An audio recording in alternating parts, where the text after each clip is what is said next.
I was one of the only kids at school who was in a wheelchair for almost 13 years. And to say that was one of the worst experiences of my life is a fucking understatement. This is the raw reality of living with a disability.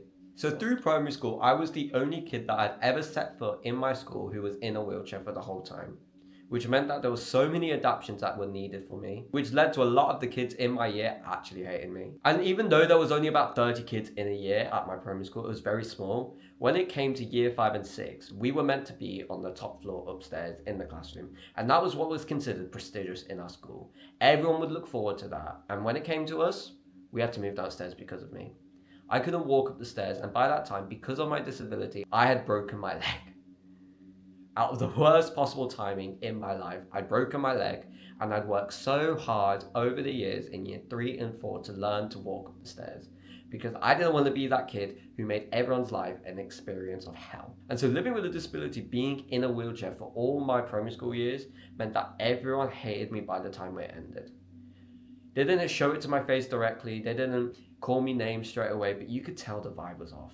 And when it came to year 5 and 6, all I got was dirty looks and just everyone shouting at me. Why? This is your fault. We can't go upstairs because of you. You know, you made my life hell. And that was the start of everything that just went bad in my life. Primary school was kind of like the gateway and the warm-up to secondary school, because by the time I got into secondary school, again, I had been the first person to have been in a wheelchair full-time. There was 1,600 people though this time, and it was so much more different. And entering secondary school, I knew I only had one chance to fit in.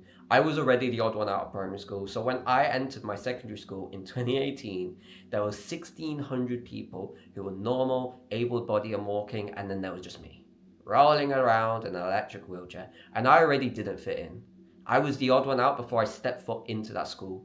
And everyone just gave me the most dirtiest, insane looks ever. As if I was like an alien from fucking Mars or Area 51. That was me on a daily basis. That's what everyone perceives me as on a daily basis. And whenever I transported myself to lessons, I would be in a wheelchair. I would wheel myself in, and every time I left 5 minutes early, I got the dirtiest looks ever. So many people turned their backs and glared at me because I couldn't walk. And that's the harsh reality of it all. People treated me so much more differently and so much worse because I couldn't walk and because I was in this big ass electric wheelchair. And I was so determined through year 7 to year 10 to year 11 to just never use the wheelchair again. I worked so hard every single day because I actually hated my identity because of it. Throughout secondary school, especially in the earlier years, I would get mocked so much, and it led to people literally calling me dinosaur hands. I got branded as a dinosaur because my hands and arms don't function properly. So I remember the story exactly. I was in year 8 drama class and I had to do a group project. And there was these 3 kids at the front. There was 1 girl and 2 guys. I'm not going to say names. Maybe. But they just kept sniggering, they kept laughing, they kept pointing at me, and they kept saying the 2 words, dinosaur hands. And that was the start of the end. That was the start of my actual downfall. My mental health had just collapsed there and then. Because from that point onwards, everyone would make fun of me.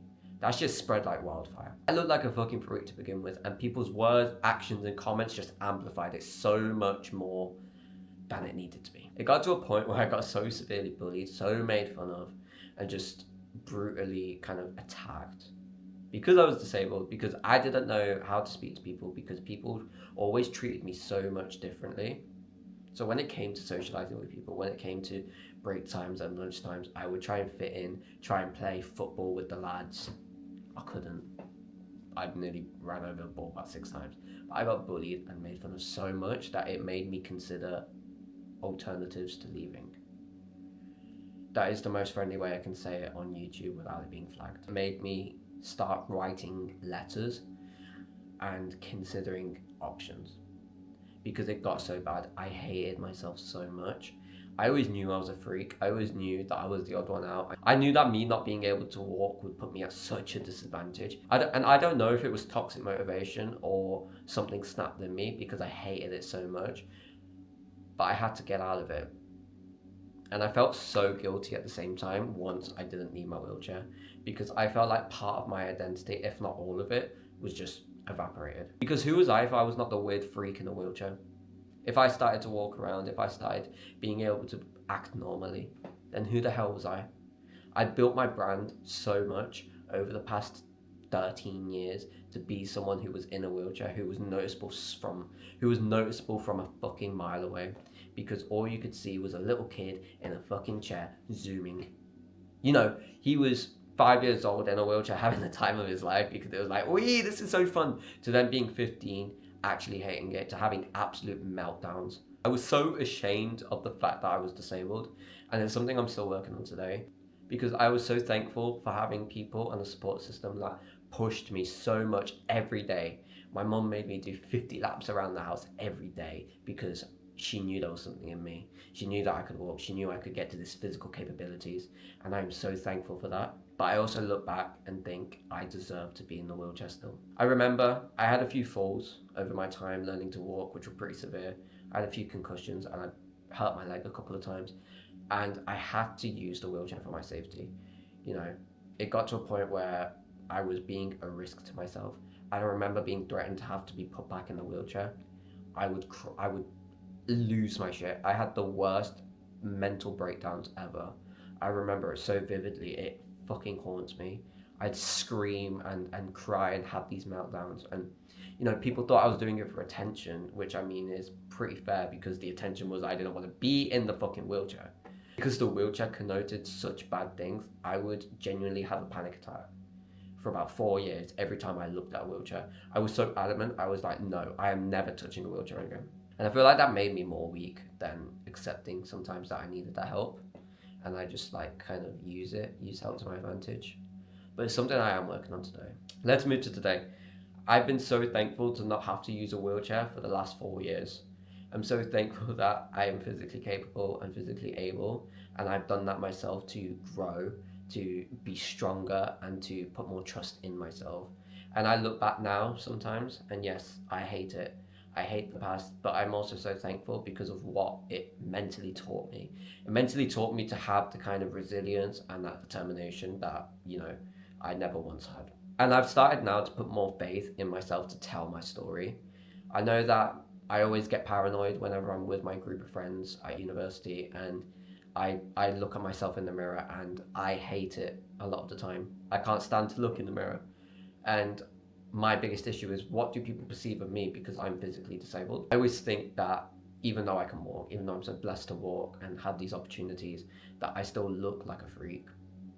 And there's something I'm still wrapping my head around that I'm trying to like self-love and heal from. But it's so important for me that I feel I need to tell my story and express it, you know, through here, through whatever it may be down the line, through music, through my creative endeavors down the line, because I know for me that it was such a miserable journey. It was such a roller coaster of highs and lows, so many lows. That doesn't even account for all the other kids in the world who have physical disabilities who are tormented every single day because of it. I still find myself being paranoid every day because of it. Day by day, I'm learning to let that go. I'm learning to accept that this is my body. And I can do the most to make myself the strongest I can be, despite my limitations. But that's just me. Imagine all the other kids in the world who are in wheelchairs, who are unable to walk, who are just tormented and bullied and brutally like hurt because they're disabled. And that's the harsh truth of it. You can't control it. But being reprimanded like that, being absolutely tormented like that kills me, because I went through it. And I hope this video was insightful to you guys. I do enjoy sharing my story. I feel like I'm at a point now where I feel confident and able to share my story and what it was like to grow up with a disability, what it was like to use music to escape all these negative dark thoughts. That's what I'm here for. And I just pray that, you know, if someone is unfortunately experiencing the things I experienced, that they can just give themselves a bit of grace, that they can just breathe and just acknowledge the journey they've been on, because every day you're getting so much more strong, you're getting so much more resilient, you're putting so much work in. And the one thing I wish I knew and took on board when I was younger was to not compare myself to anyone. And it's one of those things where you're like, I have to compare myself because that's where I live every day, that's my situation, I'm the only odd one out. But just give yourself some compassion.